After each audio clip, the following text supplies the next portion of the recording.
له الحمد لله رب العالمين والصلاة والسلام على سيد الأنبياء والمرسلين وعلى آله الطيبين الطاهرين وأصحابه أجمعين.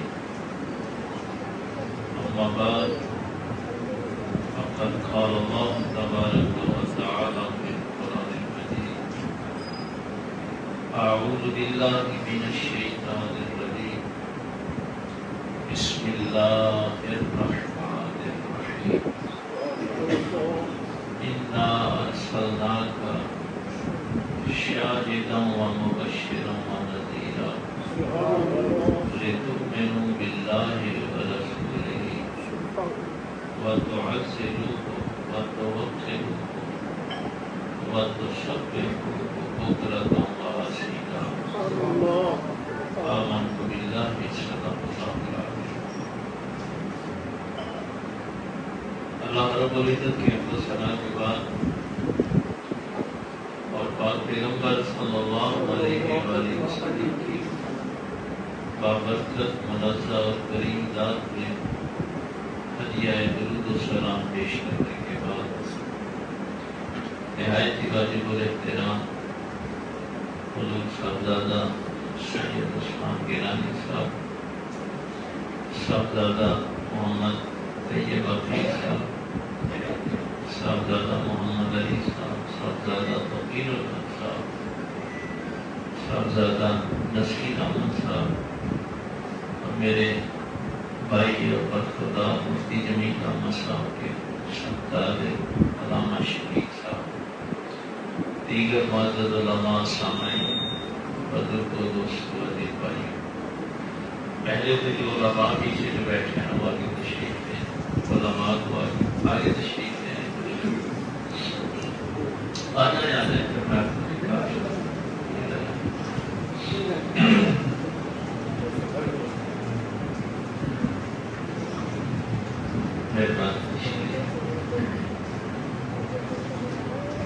دیکھیے یہ میرے لیے بھی سعادت ہے سالانہ عرص مبارک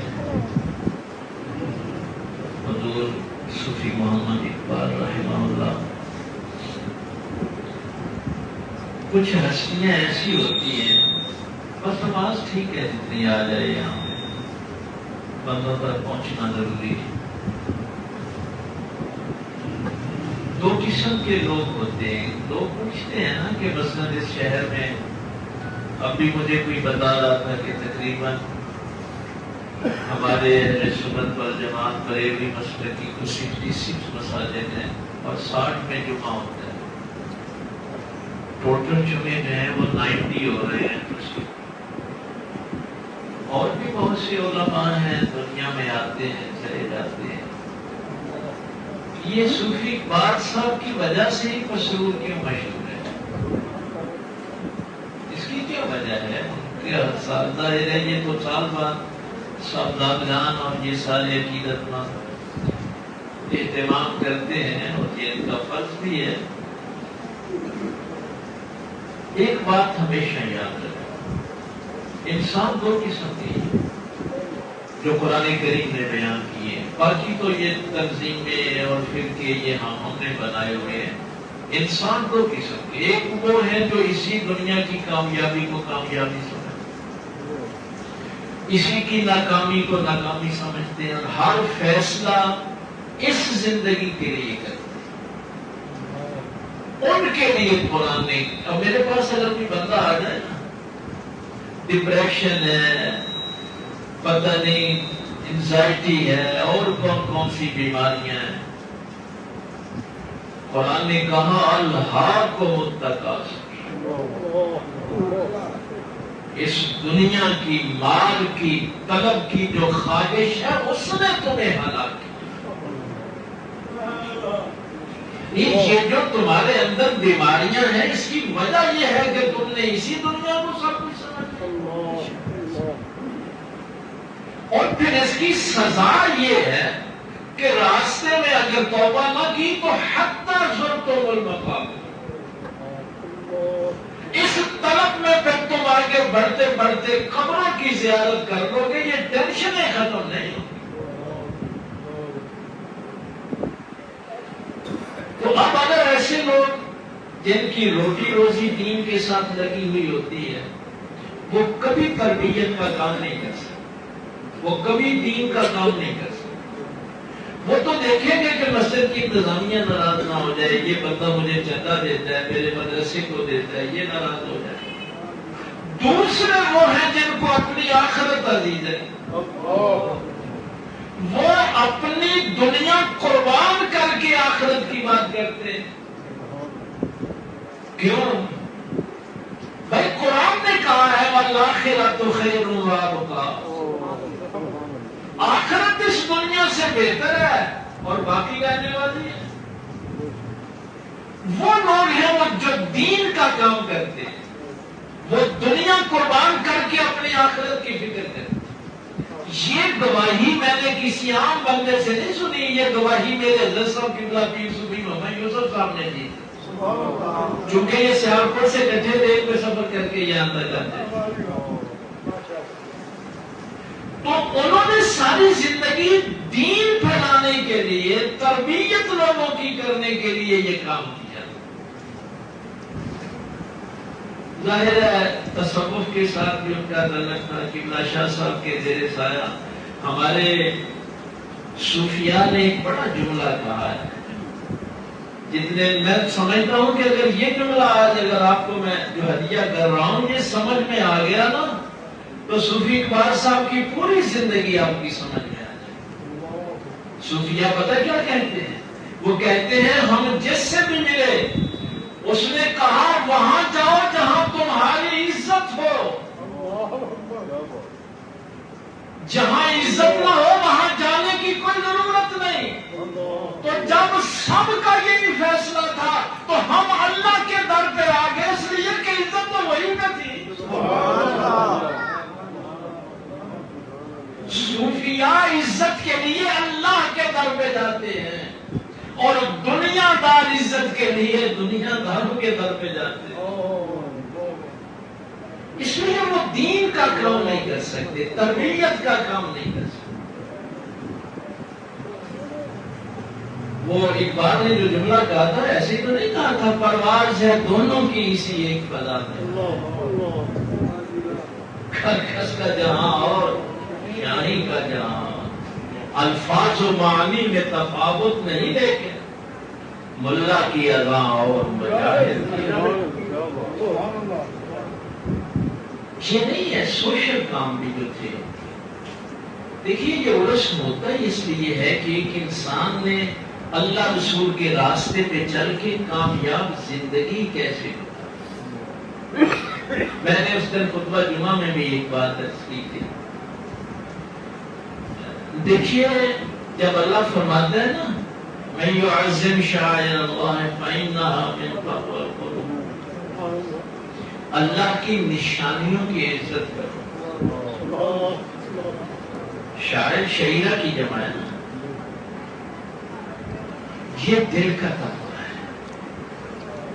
اس کی وجہ کیا ہے؟ یہ میرا آج موضوع نہیں۔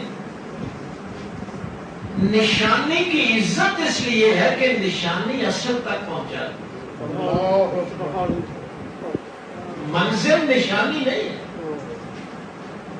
قربانی کا بکرا وَالْبُدْنَ جَعَلْنَا لَكُم مِّن شَعَائِرِ، یہ بدن جو ہیں یہ آپ کی اونٹ گائے ہیں، آپ نے اس پہ نشان لگا دیا کہ یہ قربانی کے لیے۔ اب آپ اس کی توہین نہیں کر سکتے، اس کو اس چھڑی کے ساتھ نہیں ہانک سکتے جس چھڑی کے ساتھ دوسرے جانوروں کو ہانکتے، اس پہ بات برداری کا کام نہیں لے سکتے۔ کیوں؟ ظاہراً تو یہ جانور ہے، اللہ اس کو نشانی اپنی کہہ رہا ہے نا۔ کیوں؟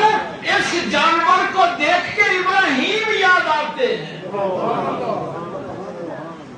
ان الصفا والمروہ من شعائر، بھائی ظاہراً تو وہ پتھر ہیں، پہاڑ ہیں، اللہ کی نشانی کیسے ہو گئے؟ اس لیے کہ صفا و مروہ جب سامنے آئے گا تو یہ نشانی تجھے سیدہ ہاجرہ تک لے جائے، اور سیدہ ہاجرہ تمہیں کہاں تک لے جائیں گے؟ اللہ تک لے جائیں گے۔ نشانی کی عزت اس لیے، اور یہ جو علماء حق ہوتے ہیں یہ اللہ کی نشانیاں ہوتے ہیں، وہ جو میرے پاک پیغمبر صلی اللہ علیہ وسلم کی حدیث آپ اکثر علماء سے سنتے ہیں کہ اللہ کی ولی کی کیا نشانی ہے؟ جس کو دیکھ کے خدا یاد آ جائے۔ آج کل تو معاملے اور ہے نا، میں نے گجرانوالہ میں آج سے کوئی 2-4 سال پہلے کی بات ہے، میلاد شریف کا پروگرام تھا، تو ایک سید صاحب حال میں ہم بیٹھے تھے، باہر سین میں وہ تشریف فرماتے بزرگ آدمی، تو میں نے عالم دین تھے ان سے کہا کہ سید صاحب کو بلانا ہے، جیسے علماء کی بارگاہ میں عرض کیا کہ آگے تشریف لیں۔ میں نے ان لوگوں سے پوچھا، میں نے کہا آپ ان سید صاحب کو نہیں جانتے؟ کہنے لگے کہ جانتے ہیں، بہت نیک آدمی ہیں، زیادہ مسجد میں وقت گزارتے ہیں، سب سے بڑی بات رزق حلال کماتے ہیں، محنت مزدوری کرتے ہیں۔ میں نے کہا آپ نے اٹھ کے ان کا استقبال نہیں کیا، آپ کو پتا بھی ہے سادات ہیں، اہل رسول ہیں، اس لیے کہ یہ کروڑ والی گاڑی پہ بیٹھ کے نہیں آئے، یہ سائیکل پہ آئے۔ جو سائیکل پہ بیٹھ کے آئے گا اس کا تو ہم احترام نہیں کریں گے، چاہے وہ اہل رسول ہی کیوں نہ۔ یہ معیارات ہیں نا ہمارے بھائی، سید کا بھی ہم احترام کیوں کرتے ہیں؟ وہ نشانیاں اسے دیکھ کے رسول اللہ یاد آتے ہیں۔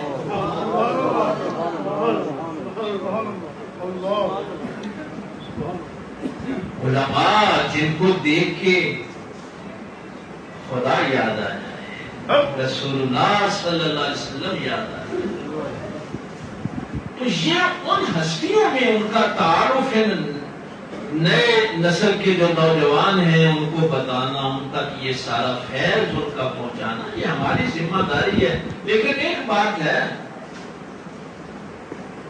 اگر ہم ان کی زندگی کے مطابق عمل نہیں کریں گے تو پھر ظاہر ہے ہم ان کے افکار کو لوگوں تک کیسے پہنچا سکتے۔ ایک مثال میرے ذہن میں، یہ ملتان کے ایریے والے جو لوگ ہیں شاید ان کے ذہن میں ہو، کتابوں میں تو لکھا ہوا ہے، یہ ملتان کا راجا تھا، اس کی بیٹی بیمار ہو گئی، بڑے بڑے حکیم آئے، علاج کیا، لیکن نہیں، اس کو کسی نے بتایا کہ یہ اجودن میں ایک بابا بیٹھا ہے، وہ بابا جی کو لے گئے، اور وہ جو راجوں کی عادت ہوتی تھی، اگر میری بیٹی کو شفا مل گئی تو آپ جو کہیں گے ہم وہ عطا کریں، منہ مانگا انعام دیں گے۔ بابا جی نے دم کیا، اللہ نے شفا دے دی۔ اب اس نے کہا منہ مانگا انعام، فرمایا نہیں، اپنی مجلس لگاؤ، عمراء کو رؤساء کو بلاؤ، مجلس میں مانگوں گا جو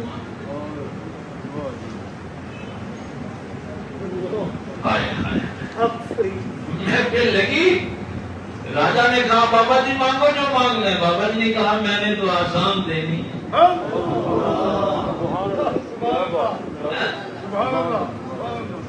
اب پتہ چلا نا کہ دین کا کام کون لوگ کرتے۔ راجے نے اپنے ایک وزیر سے کہا بابے کو جا کے سمجھاؤ، ساری زندگی غربت میں گزاری، کوئی نوکر چاکر مانگ لے، کوئی جاگیر مانگ لے، زندگی آرام کی گزارے، یہ کیا مانگ رہا ہے؟ اس کو کیا پتا دولت کے نشے کیا ہوتے ہیں، عزت اور آبرو کیا ہوتی ہے۔ کچھ وزیروں نے سمجھانے کی کوشش کی، پر بابا جی تو ڈنڈ کے کہنے لگے میں نے تو آسان کہنی ہے، یا راجا کہے کہ میں اپنی بات سے مکر گیا۔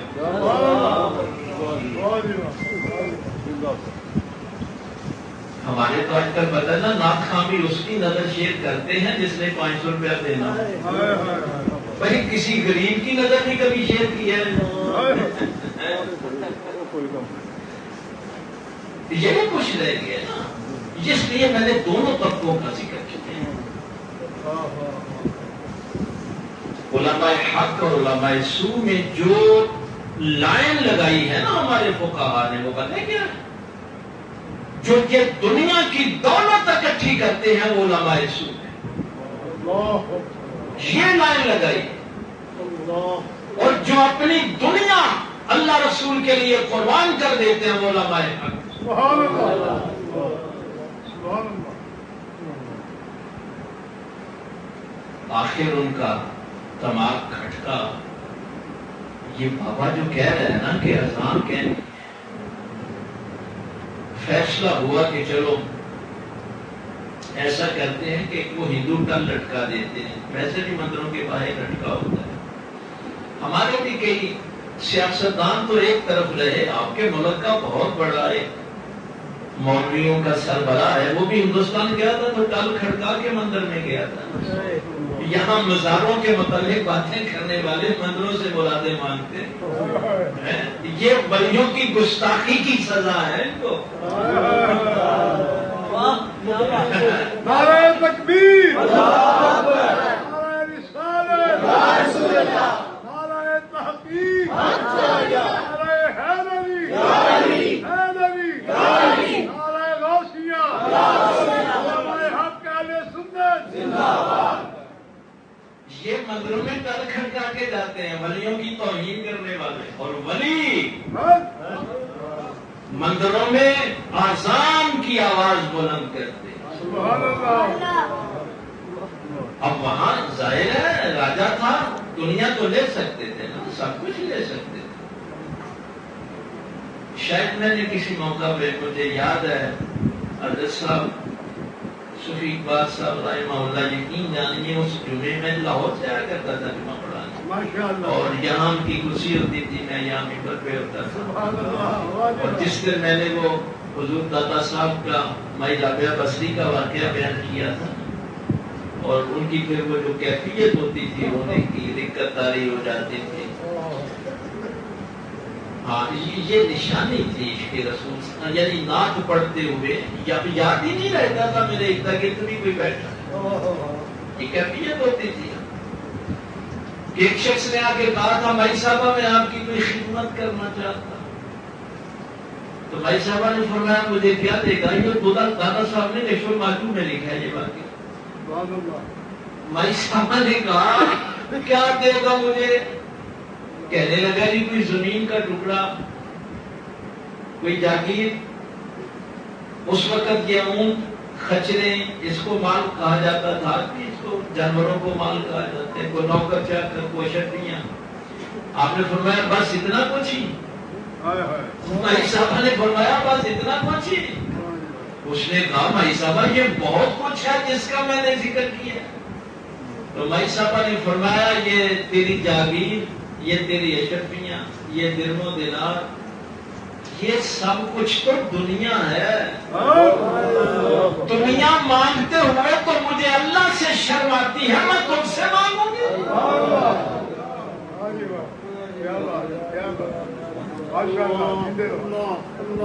سیدی مرشدی یہ شہر گواہ ہے اس بات کا، بڑی آفریں سیاستدان بھی کرتے تھے، اس شہر کے رؤساء بھی کرتے تھے، لیکن صوفی اقبال صاحب اس کو ٹھکرا دیتے، یہ شان تھی ان کی۔ تو مائی صاحبہ نے جب کہا نا یہ دنیا تو مانگتے ہوئے مجھے اللہ سے بھی شرم آتی ہے، میرا اللہ کہے گا میری بارگاہ سے مانگا بھی تو کیا مانگا؟ بھائی اللہ کی بارگاہ سے مانگنے کا بھی تو کوئی سلیقہ ہونا چاہیے۔ اللہ سے وہ چیزیں مانگیں گے جو ختم ہو جانے والی ہیں۔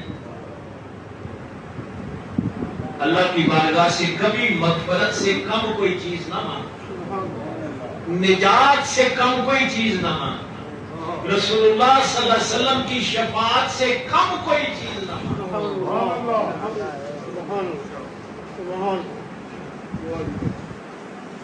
یہ اگر میں بھول گیا تو شیخ صاحب مجھے یاد ہو، مجھے حدیث ابھی یاد آئی ہے لیکن بعد میں اس کا ذکر کرتا ہوں۔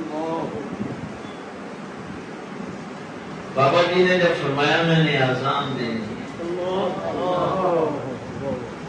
اب مشورہ ہوا کہ کیا کریں، بات بھی پوری کرنے والا کا اچھا یہ ٹل کھڑکا دیں اور ساتھ کہیں کہ جب گھنٹی کی آواز آئے تو سارے کانوں میں انگلیاں دے دیں تاکہ بابے کی اذان سنے کوئی نہ۔ کیا بات، یہ کوئی آج کی بات نہیں ہے، یہ باتیں طاقتیں شروع سے ایسے کرتی ہیں، آپ کو بات لوگوں تک پہنچے ہی نہ۔ اب وہ گھنٹی کی آواز آئی، سب نے کانوں میں انگلیاں دے دی، بابا جی کو اشارہ کیا، اچھا پھر آپ بھی اذان دے رہے۔ اب بابا جی نے بھی قبلہ رخ ہو کے کانوں میں انگلیاں دے دی۔ ان کی تو ہنسی نکل گئی، یہ کیسا عجیب بنتا ہے، ہم نے بھی کانوں میں انگلیاں دے اور اس نے بھی کانوں میں انگلیاں دے۔ آپ نے فرمایا ہنسنے کی ضرورت نہیں، تم نے کانوں میں انگلیاں دی ہیں راجے کے کہنے پہ، میں نے پیغمبر کے کہنے پہ۔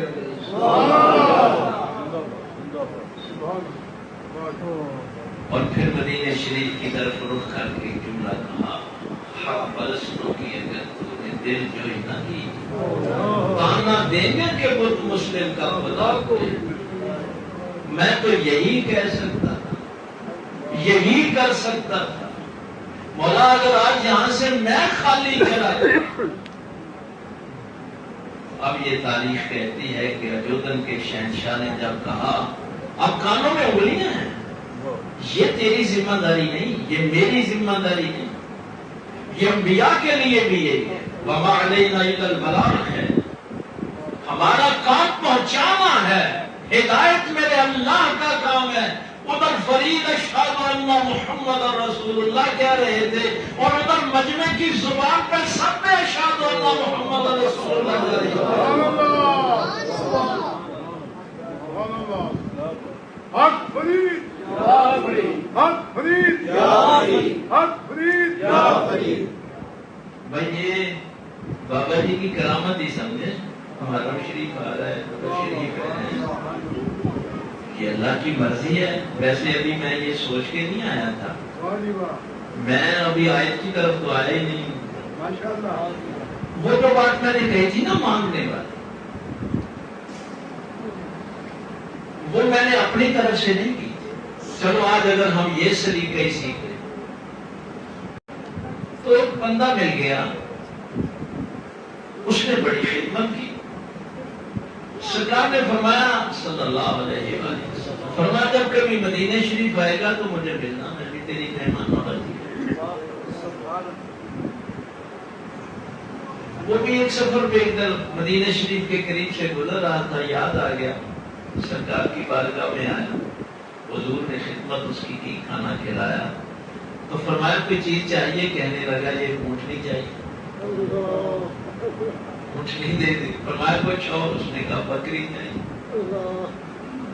اب یہ نہ کہنا، میں اکثر کہتا ہوں بھائی بات تو میں تب کروں نا اگر اپنی کروں، مجھے اپنی بات کرنے کی کیا ضرورت ہے، میری بات تو زیرو ہے۔ سرکار نے اس موقع پہ فرمایا تجھ سے تو بنی اسرائیل کی وہ گڑیا اچھی تھی جس کو پتا تھا نبی سے کیا مانگنا۔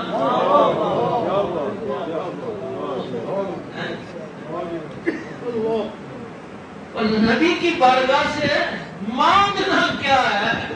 صحابہ نے پوچھا یا رسول اللہ صلی اللہ علیہ وسلم یہ کیا واقعہ ہے بنی اسرائیل کی وہ سمائی کا؟ تو پھر یہ رسول اللہ صلی اللہ علیہ وسلم یہ حدیث کی جو علماء بیٹھے ہیں ان کے لیے تو اشارہ کافی ہوتا ہے۔ تو فرمایا کہ جب حضرت موسیٰ علیہ السلام فرعون کی فوجیں ظاہر پیچھے لگی ہوئی تھی، تو وہاں اللہ نے حکم دیا کہ یہاں سے یوسف علیہ السلام کا تابوت جو ہے وہ آپ نے ساتھ لے جانا ہے اور وہاں یروشلم میں فلسطین میں جا کے مسجد اقصی کے قریب حضرت ابراہیم علیہ السلام اور ان کے جو آباء و اجداد ہیں وہاں جا کے ان کی تدفین کرنی۔ یہ تو آج کے دور میں یہ مسائل پیدا ہوئے نا، آج جتنے فتنے ہیں نا پہلے نہیں تھے اتنے۔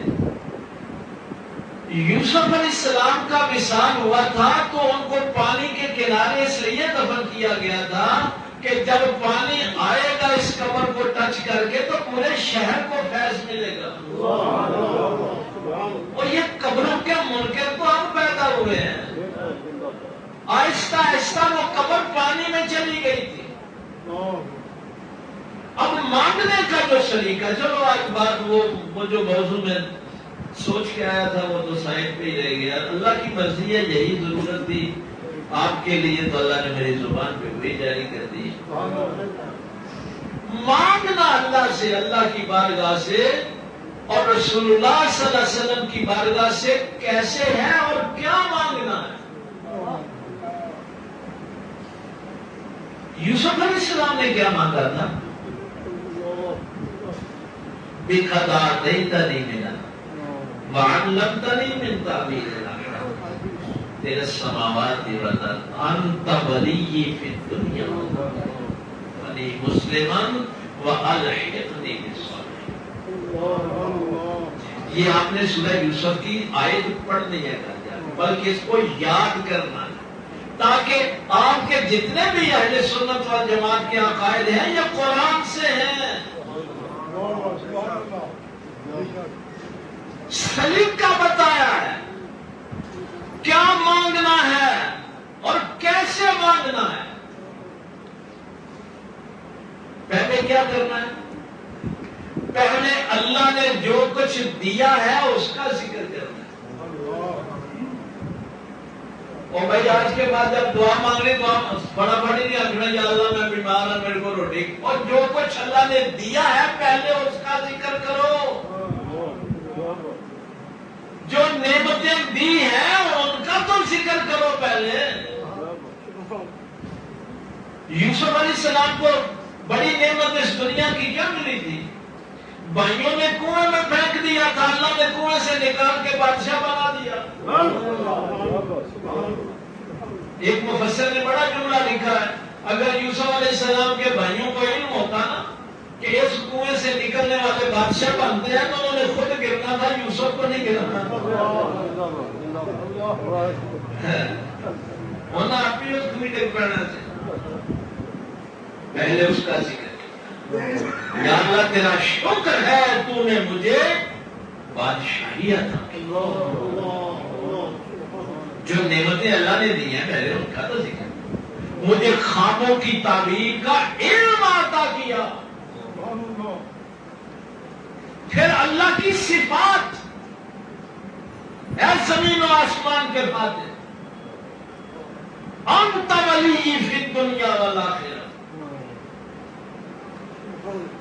یعنی جو اللہ نے دیا ہے اس کا ذکر کرو، اس کے اسماء جو ہیں ان کا ذکر کرو، ان کا واسطہ ڈالو، اور پھر آخر میں مانگا کیا اللہ سے؟ یا اللہ مجھے موت آئے تو مسلمانوں میں آئے اور مرنے کے بعد مجھے نیکوں کے ساتھ ملا دے. وَأَلْحِقْنِي بِالصَّالِحِينَ.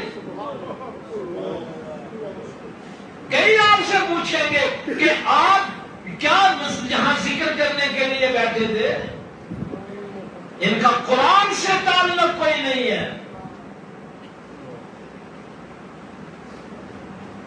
کون صالحین کے ساتھ ملے گا؟ متفقون علیہ، بخاری مسلم دونوں میں ہے. المرء مع من احب. سبحان اللہ. اور بھائی صالحین کے ساتھ کون الحاق کرے گا؟ جو اس دنیا میں صالحین سے محبت کرتا ہے.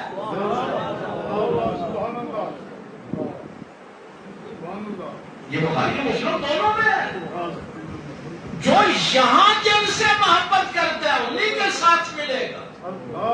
اگر اللہ کا نبی اس دنیا میں اللہ سے مانگ رہا ہے تو نیکوں کی صحبت مانگ رہا ہے کہ مرنے کے بعد بھی ان کی صحبت عطا کرو. دنیا کچی کرنے والوں کو کیا، الحاق متکاثر والوں کو کیا پتا؟ تو کیا پتا ہو یہ صالحین کون ہوتے؟ ویسے ایک بات میں آپ کو بتا دوں، چونکہ یہ صالح کی جو ہے لفظ ہے یہ انبیاء کے لیے بھی آیا ہے، اولیاء کے لیے بھی آیا ہے، مقربین کے لیے بھی آیا ہے. زکریا و یحییٰ و عیسیٰ و الیاس کل من الصالحین. 16 والے میں وہ جو دیوار سیدھی کی تھی وہاں یتیم بچوں کے لیے وَكَانَ أَبُوهُمَا صَالِحًا، دونوں کے لیے یہ لفظ. لیکن ہمارے صوفیاء نے جو بتایا کہ صالح پتہ ہے کسے کہتے ہیں؟ مکمل ترک حرام، اس کی نگاہ حرام کی طرف نہ اٹھے، اس کی زبان سے کوئی حرام کا جملہ، اس کا کان حرام نہ سنے، کوئی حرام کا لقمہ، اس کے مکمل ترک حرام کو صالح کہتے ہیں. ہاں ایسے نہیں آپ نے اتحیات میں جب بیٹھ رہے ہیں. میں تو کئی دفعہ سوچتا ہوں جب السلام علینا کہا تھا تو سب اس میں آ ہی گئے تھے بھائی. جب السلام علینا کہا تو سارے ایمان والے آ گئے نا اس میں. نہیں، وَعَلَىٰ عِبَادِ اللَّهِ الصَّالِحِينَ. یعنی آپ صالحین کو سمجھے نہیں، ان کا ذکر آپ نہیں کریں گے. میرے اللہ نے بھی انتظام ایسا کیا کہ نماز تو پڑھے جانا، تشہد میں بیٹھ کے صالحین کا ذکر تجھے کرنا پڑے. یہ جو تمہیں پوچھیں گے نا عرص کہاں لکھا ہے، صالحین کا ذکر کہاں ہے؟ نماز میں لکھا ہوا ہے. نعرہ تکبیر، اللہ اکبر، نعرہ رسالت، یا رسول اللہ، عظمت و شان مصطفیٰ، زندہ باد، نعرہ تحقیق، نعرہ حیدری، نعرہ غوثیہ. سبحان اللہ. یہ صالحین کو معمولی نہیں سمجھنا، آخری کھاتا تو فرض ہے درمیان والا واجب. یعنی صالحین کا ذکر فرض بھی ہے، واجب بھی ہے، دونوں درجات میں ہے. اور پھر وہ جو بات نبی کیا مانگ رہا ہے اللہ کی بات، مجھے وفات کے بعد صالحین کے ساتھ ملا. سبحان اللہ، سبحان اللہ.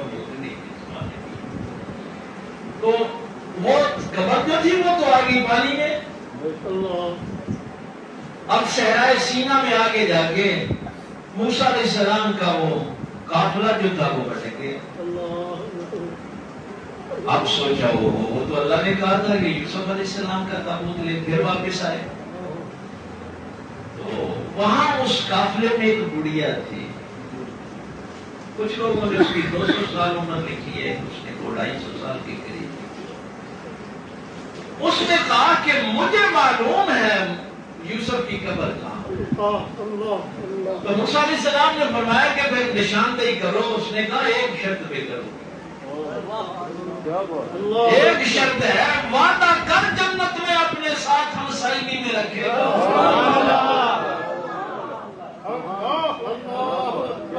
میرے پاک پیغمبر صلی اللہ علیہ وسلم نے یہ واقعہ بیان کر کے فرمایا اور تجھ سے تو بنی اسرائیل کی وہ بڑھیا اچھی تھی جس کو پتا تھا نبی کی بارگاہ سے کیا مانگا، اور تو نے مانگا بھی تو نبی سے اونٹنی اور بکری مانگی. کیا مانگا ہے تو نے؟ ذرا دے تو دیکھ لیا کرو بارگاہ کون سی ہے. آج کے بعد دعا جب بھی مانگنی ہے پہلے اللہ نے جو نعمتیں عطا کی ہیں ان کا ذکر. اِنَّا أَرْسَلْنَاكَ شَاهِدًا مُبَشِّرًا وَنَذِيرًا. کچھ لوگوں نے اس کا ترجمہ شاہد ہی لکھ دیا ہے، کچھ نے اس کا ترجمہ گواہ لکھا ہے، کچھ نے اس کا ترجمہ حاضر و ناظر لکھا ہے. سورہ احزاب میں بھی ہے یا ایھا النبی انا ارسلناک شاہدا. میں سورہ فتح کی آیت پڑھ رہا ہوں. ایک بات میں نے ضروری، پتہ نہیں زیادہ لوگ اس کو سمجھ پائیں یا نہ سمجھ پائیں، لیکن جو ضروری ہے، ہاں تحریر کوئی بھی تحریر ہو، آپ کی شاعری ہے، افسانہ ہے، ناول ہے، یہ آپ کی دنیا کی جو تحریر ہے، تاریخ ہے، علم کلام ہے. تحریر جو لکھی جاتی ہے وہ کسی حقیقت کو واضح کرنے کے لیے، یہ اصول ہے. تحریر ہمیشہ کسی حقیقت کو واضح کرنے کے لیے لکھی۔ قرآن کریم کی آیتوں کو ایسے ہی نہ دیکھ لیا۔ ہاں، قرآن کریم کی آیات کو ایسے ہی نہیں دیکھنا اور ان کا ترجمہ، وہ آیت کس حقیقت کو واضح کرنے کے لیے۔ جب تک آپ اس حقیقت کا ادراک نہیں کرتے، آپ قرآن سے کیا فہم حاصل کریں؟ اللہ کہے کہ ہم نے شاہد بنایا ہے، لیکن ایک اصولی بات، اصول تفسیر کی، قرآن کی ساری باتیں تو ظاہر ہے ہمیں سمجھ میں نہیں آتی، کچھ آتی ہیں کچھ نہیں آتی۔ آپ سورہ بقرہ کو شروع کرتے ہیں، الف لام میم ذالک الکتاب لا ریب فیہ، آغاز ہی یہاں سے ہوا۔ الف لام میم کیا آیا تیرے ذہن میں؟ ہر مفسر یہی لکھے گا یہ راز ہے اللہ کا اور اس کے محبوب کا، یہ راز ہے اللہ اور اس کے محبوب کا، ہم نہیں جان سکتے۔ جب وہ اللہ کہے محبوب ہم نے تجھے حاضر و ناظر بنایا ہے، اگر تیری سمجھ میں نہیں آتا تو ہم کیا کر سکتے ہیں؟ الا ہؤلاء شہداء، کیا وہ وقت ہوگا جب ہم ہر امت پہ ایک گواہ لائیں گے اس کے نبی کو، اور ان تمام گواہوں پہ محبوب آپ کو گواہ لائیں۔ سبحان اللہ۔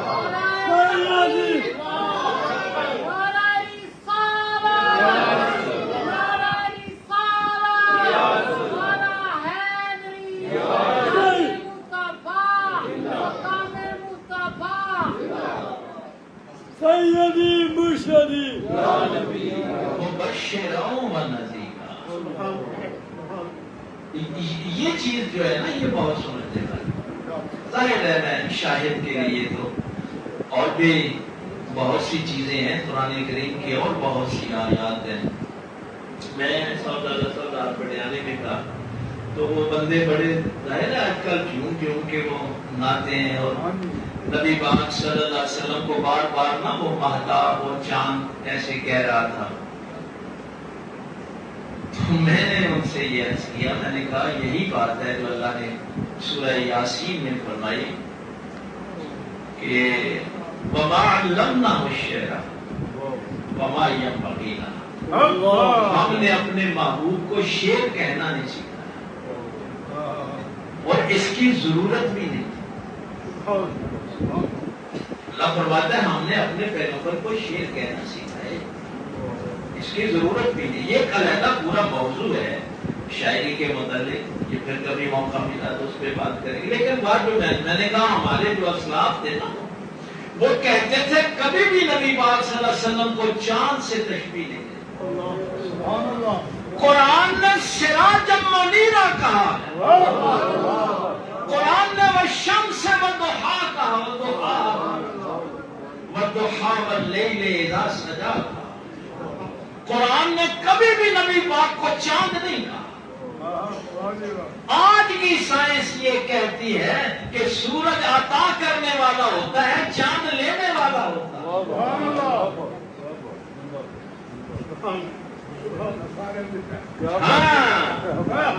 سراجا منیرا کا والشمس والضحیٰ۔ سائنس کہتی ہے کہ چاند کی اپنی روشنی نہیں، سورج کا محتاج ہوتا ہے۔ ہمارے مفسرین نے بھی یہ بات لکھی ہے کہ چاند پہلے دن پوری روشنی نہیں دیتا، دوسرے دن اور زیادہ، تیسرے دن 14 دن لگتے ہیں روشنی مکمل ہونے میں، سورج نکلتے ہی سارے اندھیرے دور کر دیتا ہے۔ یہ سورج کی شان ہے، اور صرف یہی نہیں، وضحاہا، اس کی پھیلتی ہوئی روشنی کی قسم۔ یہ 10-11 بجے جب یہ سورج نہیں ہے، آپ یہ بھی نہ سمجھ لیں کہ شاید یہ جو مشرق سے نکلتا ہے مغرب میں غروب ہوتا ہے، یہ سورج کی اور اللہ اس صورت کی قسمیں نہیں اٹھاتا، اس صورت کی تو اس کا ابراہیم قسم نہیں اٹھاتا۔ فلما رأى الشمس بازغة قال هذا رب، ستارہ دیکھا تو کہا یہ میرا رب ہے جو غروب ہو جائے، ہم اس کو نہیں مانتے۔ فلما رأى القمر قال هذا، چاند نکلا کہا یہ ہمارا رب ہے، غروب ہو گیا کہا جو غروب ہو جائے وہ بھی کوئی رب ہے۔ سورج کو کہا هذا اکبر، پھر کہا جو غروب ہو جائے، ابراہیم اس کو نہیں مانتا۔ اور جس سورج کو اس کا ابراہیم نہیں مانتا اس کی اللہ قسمیں اٹھائے۔ یا ایھا النبی سراجا منیرا، یہ جو سورج ہے نا آگے والضحیٰ، سبحان ظاہر ہے یہ پھر اور طرف چلی جائے گی بات، لیکن اتنی سی بات سمجھ، یہ سورج ختم نبوت کا سورج ہے۔ اگلا جملہ کہہ رہا ہے والضحیٰ، ختم ہو جانے والی روشنی کی قسم نہیں، جو روشنی پھیلتی ہی جا رہی ہے وہ روشنی کی قسم۔ یہ ختم نبوت کا سورج اب غروب نہیں ہونے،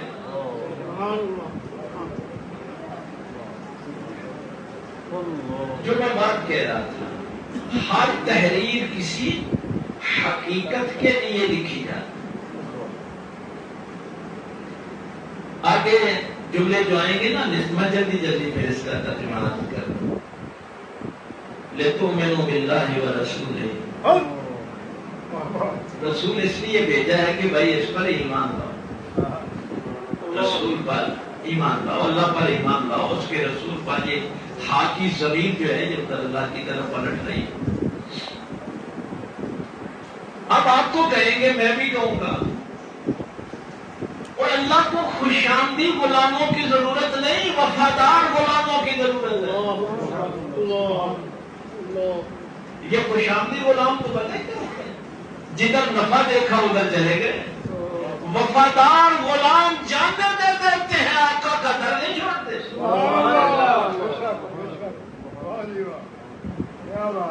اس لیے فرمایا وَتُعَزِّرُوهُ وَتُوَقِّرُوهُ، ایمان کا دعویٰ کرتے ہو تو دیکھ لو رسول کی عزت بھی کرتے ہو کہ نہیں؟ نعرہ رسالت، نعرہ رسالت، تاجدار ختم نبوت، تاجدار ختم نبوت، تاجدار ختم نبوت۔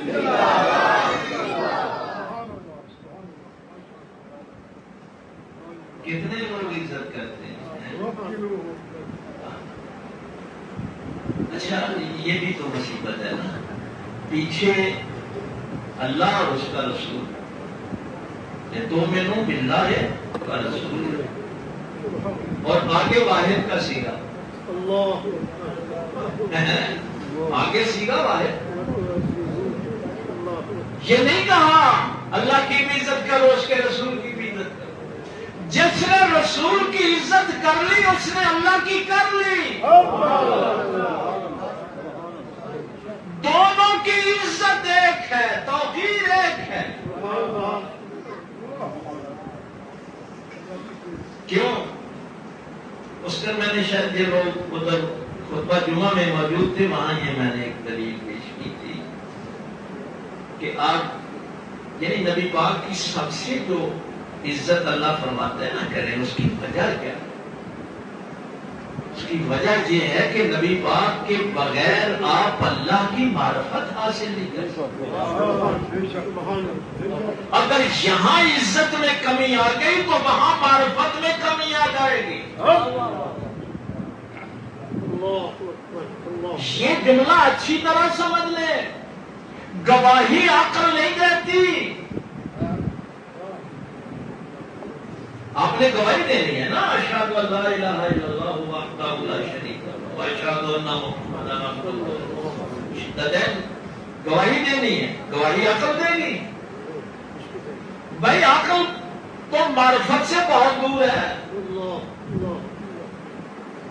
یہ ٹیکنیکل باتیں ہم حوزہ علمیہ میں ریسرچ ورک جہاں ہوتا ہے وہاں تو کر لیتے ہیں، لیکن یہ چونکہ صوفی اقبال صاحب کی یونیورسٹی محفل ہے، ان کی روح تو ظاہرہ خوش ہو رہی ہوگی، آپ کبھی ان کو نعت پڑھتے ہوئے سنتے ہیں، وہ جو کیفیت دیکھنے والی ہوتی ہے۔ اللہ میرے پاک پیغمبر صلی اللہ علیہ وسلم کی معرفت اور اللہ کی معرفت، یہ اب 3 چیزیں ہیں، میں سیکوینس آپ کو بتا دیتا ہوں، باقی ریسرچ آپ جا کے کر لیں، گوگل کو کھولیں، ریسرچ کریں، کتابوں کا مطالعہ کریں۔ امام جعفر صادق رضی اللہ تعالیٰ عنہ سے ایک بندے نے پوچھا تھا کہ ہم اس اللہ کو کیسے مان لیں جو اللہ سمجھ میں نہیں آتا، عقل میں نہیں آتا۔ آج یہ جو ہمارے بچے ملحد ہو رہے ہیں نا، الحاد کا شکار ہو رہے ہیں، وہ ایک ہی بات کرتے ہیں، وہ کہتے ہیں کہ جو چیز زمان و مکان میں نہیں ہے ہم اس کو نہیں مان سکتے، جو ٹائم سپیس کے اندر نہیں ہے نا، زمان و مکان کے اندر نہیں ہے، ہم اس کو کیسے تسلیم کر لیں کہ وہ ایگزسٹ کرتی ہے، وہ کیسے موجود ہو سکتی ہے۔ مثلا میں ٹائم اس وقت جو بھی وقت ہے اور مقام یہ مسجد ہے، میں وقت اور مکان کی قید میں ہوں اس وقت، ہم مجبور ہیں، اللہ لامحدود ہے، ہم محدود ہیں۔ اس نے کہا جب اللہ عقل میں نہیں آتا تو امام ہم اس کو اس کی شہادت کیسے دیں؟ امام جعفر صادق رضی اللہ تعالیٰ عنہ نے فرمایا اگر اللہ عقل میں آ جائے تو اللہ ہی نہیں رہتا۔ عقل میں وہ چیز آتی ہے جو عقل سے ناقص ہو۔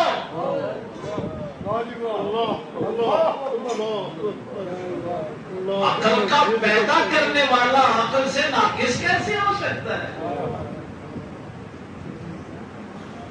اچھا یہ بندے جو سوال کرنے والے ہوتے ہیں نا یہ بھی مختلف ہوتے ہیں، ہاں ہر بندے کو اس کے سوال کے حساب سے جواب دینا ہے، ہر کسی سے ایسے الجھتے نہیں رہنا۔ اذا خاطبهم الجاهلون قالوا سلاما کا بھی حکم ہے۔ وہ مجھے آپ کی محفل کا وہ واقعہ یاد آیا نا، آپ مدینہ شریف میں بیٹھے ہوئے تھے تو ایک بندے نے آگے کہا کوئی ایسا انڈا ہے جس میں یہ ساری کائنات آ جائے اور انڈے کا سائز بھی نہ بڑھے، یہ ساری کائنات انڈے میں سما جائے اور انڈے کا سائز بھی نہ بڑھے۔ امام جعفر صادق سرکار نے فرمایا تیرا سوال غلط ہے، تیرا سوال انڈے کی استطاعت پہ ہے، اللہ کی قدرت پہ نہیں ہے۔ تیرا سوال یہ ہے کہ انڈے کا سائز نہ بڑھے، پہلے جا کے اپنا سوال ٹھیک کر کے آ۔ چلا گیا، تھوڑی دیر کے بعد ایک اور بندہ آیا، اس نے بھی یہی سوال کیا، کوئی ایسا انڈا ہے جس میں ساری کائنات آ جائے اور اس کا سائز نہ بڑھے؟ امام نے فرمایا ہاں وہ تیری آنکھ ہے، اس آنکھ کے اندر ساری کائنات کے منظر آ جاتے ہیں لیکن اس کا سائز بھی نہیں بڑھتا، اس میں جنگلات آ جاتے ہیں، سمندر آ جاتے ہیں، ساری فضائیں آ جاتی ہیں، ساری کائنات اس میں آ جاتی ہے اور اس کا سائز بھی نہیں بڑھتا۔ ایک شاگرد نے عرض کی حضور یہ جواب پہلے کو کیوں نہیں دیا؟ فرمایا وہ ہمارے علم کا حساب لینے آیا تھا یا علم سیکھنے آیا؟ جانے آگے جاتے بہت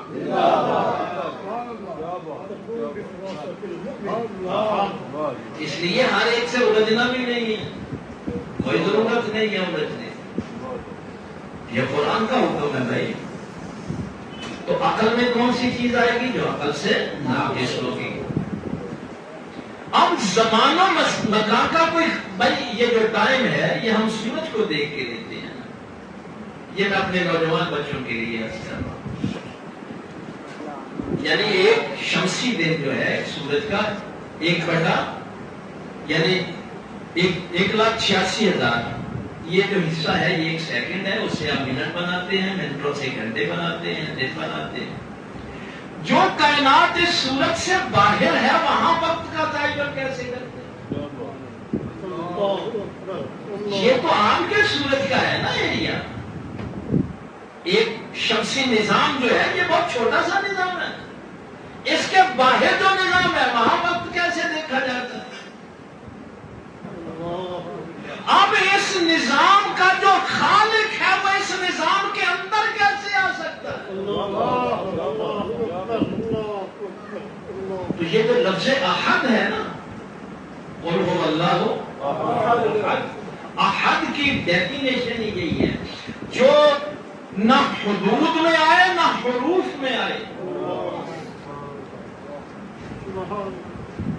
یہ میں اپنے علماء کی نظر کر رہا ہوں. نہ حدود میں آئے نہ حروف میں آئے. بات تو عرض سے روح ہوگی اگر سمجھ آ جائے. عزت کرو میرے پیغمبر کی. اللہ احد نحوی لحاظ سے جملہ ٹھیک ہے. هو اللہ احد بھی ٹھیک ہے. قل هو اللہ احد. وہ کس کو وہ کہنا ہے؟ وہ تو حدود میں بھی نہیں حروف میں بھی نہیں. وہ تو اس وقت بھی تھا جب ابھی ہاں کا وجود بھی نہیں تھا. وہ تخلیق بھی نہیں ہوئی تھی. جب ہوا ہی نہیں تھا تو اشارہ کس کی طرف کرنا تھا؟ اس لیے فرمایا اس لامحدود کا تعارف اگر کوئی کروائے گا تو اس لامحدود کو جاننے والا محمد کروائے گا. قل هو اللہ احد. محبوب تیرے کہنے میں جو مجھے احد ماننے گا وہ مومن ہوگا. آپ کہیں اللہ ایک اللہ الصمد. اللہ الصمد. اللہ بے نیاز ہے. بے نیاز کون ہوتا ہے؟ یہ ہمارے منطق میں اور فلسفے میں یہ ایک بحث ہے کہ جو وجود کسی غیر کی وجہ سے ہوتا ہے نا وہ محتاج ہوتا ہے. جو بھی وجود کسی غیر کی وجہ سے ہوتا ہے وہ محتاج ہوتا ہے. اس نے جب اللہ الصمد کہا نا تو ساتھ ہی کہا لم یلد ولم یولد. وہ سمد اس لیے مثلا میں اپنے وجود کے لیے اپنے ماں باپ کا محتاج ہوں نا. میرا وجود میرے والدین کی وجہ سے. جو کسی کی وجہ سے ہوتا ہے وہ بے نیاز نہیں ہو سکتا. بے نیاز وہ ہوتا ہے جو کسی کی وجہ سے نہ ہو. لم یلد ولم یولد.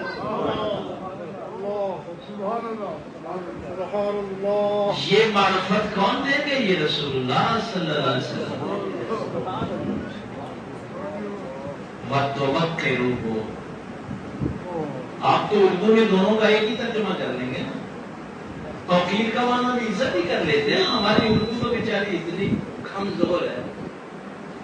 تعزیرو کا معنی بھی عزت کرتے ہیں, توقیر کا معنی بھی عزت کرتے ہیں. امام ابن حجر نے بتایا یہاں کیا لکھا فتح الباری. انہوں نے فرمایا ہے کہ جو حد میں رہ کے کی جائے وہ عزت ہے, جو حد توڑ کے کی جائے وہ توقیر ہے.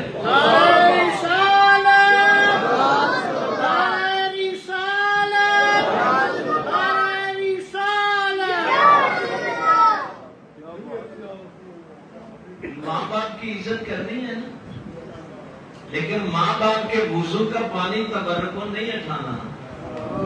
حد ہے ان کی عزت کی. نبی کی توقیر کرنی ہے. پیغمبر کا لعاب دہن بھی زمین پہ نہیں گرنے دینا. عزت آپ اپنے اساتذہ کی بھی کرتے ہیں, بڑے بزرگوں کی بھی کرتے ہیں. نبی کی عزت بھی کرو, توقیر بھی کرو. اور کہاں پر کرو؟ اگر تم نماز پڑھ رہے ہو تو پیغمبر آواز دے دیں آمنوا استجیبوا للہ وللرسول اذا دعاکم. لا گاجیا کو سبحان اللہ سبحان اللہ سبحان اللہ آمین کہنا کو سبحان اللہ میں تو کہنا سبحان اللہ آگے جا کرو سامنے لنگر بھی دے ہاں جی لنگر کا بھی ٹائم ہے. یہ توقید ہے, یہ توقید ہے. بندگی اللہ کی کرنی ہے. یہ آپ گھبرایا نہ کریں. اگر کوئی شرک کی بات کرے نا تو اسے کہنا نماز ساری بندگی ہے, عبادت ہے. نماز میں سلام نبی کو کر لیں, یہ اللہ کا حکم ہے. بندگی اللہ کی کرنی ہے, تعظیم مصطفیٰ کریم صلی اللہ علیہ وسلم کی کرنی ہے. کس درجے پہ جا کے کرنی ہے؟ باپ کے لیے تو نماز نہیں توڑ سکتا. پیغمبر آواز دیں تو نماز توڑ کے آ. لما یحییکم, تاکہ وہ تمہیں زندگی عطا. یہ وہ معرفت ہے جس سے پھر آپ اللہ کی اور اس کے رسول صلی اللہ علیہ وسلم کی گواہی دیں. وَتُسَبِّحُوهُ بُكْرَةً وَأَصِيلًا. اس کی پھر نشانی آگے یہ ہے کہ صبح و شام اللہ کی تسبیح بیان کرو, اللہ کی پاکی بیان کرو, نبی کی عزت کرو, توقیر کرو, اللہ رسول پر ایمان لاؤ, اور صبح و شام اللہ کی تسبیح بیان کرو, اللہ کی پاکی بیان کرو. اس کے لیے میں بس مجھے پتہ ہے وقت ہو گیا, میں نے بھی آگے جانا ہے. محفل میں انہوں نے ٹائم پہلے لیا ہوا تھا. بس ٹھیک ہے, تشریف ہے. دو چیزیں میرے پاس پیغمبر صلی اللہ علیہ وسلم نے فرمایا کہ یہ جو تمہارا دین ہے, یہ جو تمہارا دین ہے, یہ ایک زنجیر کی مانند ہے جو کڑیوں میں ہوتی ہے نا. یہ سنگلی جو ہوتی ہے نا, اس کی کڑیاں ہوتی ہیں. سب سے اوپر والی کڑی اللہ کو حاکم مانتا ہے, میرے جسم پر حکم کس کا چلتا ہے. اور فرمایا اس زنجیر کی آخری کڑی نماز ہے. جس کے ہاتھ سے یہ نماز والی کڑی چھوٹ گئی, اس کے ہاتھ سے پورا دین ہی. اس کے ہاتھ کا کھانا نجس ہے, پلید ہے. اس نے دین کے ستون کو گرا دیا. صلاۃ و عبادت دین ہے. اس نے اپنے پورے دین کا بیڑا غرق کر. تو آج چونکہ 29 رجب کبھی پتہ نہیں ہوتا, محرم شریف بھی ہے. میں نے ایک جملہ اس سے کہا تھا, آپ کی توجہ ہے سب کی, مجھے بھی کہے نا کہ واقعی کربلا ایک جملے میں بیان کرتا, تو میں سب زیادہ سب یہی حدیث بیان کرتا ہوں ایک جملے میں. چلتا کربلا کیا ہے؟ پہلی کڑی کیا تھی؟ اللہ کے علاوہ کسی کو حاکم نہیں ماننا. آخری کڑی کیا تھی کہ نماز ہاتھ سے نہ چھوٹے. کربلا والوں نے اللہ کے علاوہ کسی کو حاکم ہی نہیں مانا. تلواروں کے سائے کے نیچے نماز پڑھ کے بتایا دین سارا ہمارے ہاتھ میں ہے. یہ غریب نواز نے فرمایا تھا دین یست حسین,